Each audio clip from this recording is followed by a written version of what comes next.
Well, I had an exhaust leak smell.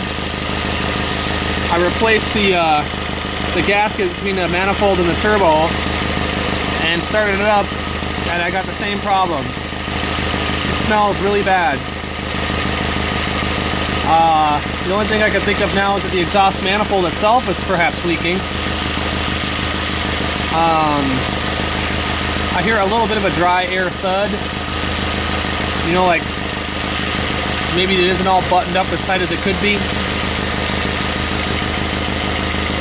But I don't know what to do at this point other than replace the exhaust manifold gasket. Everything else has been replaced.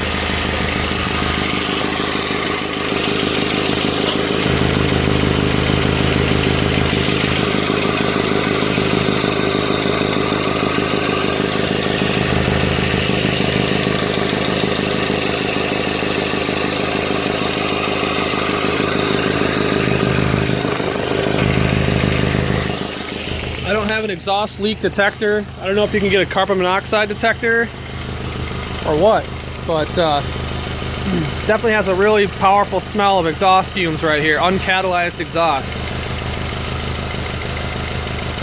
I don't know what to do anymore.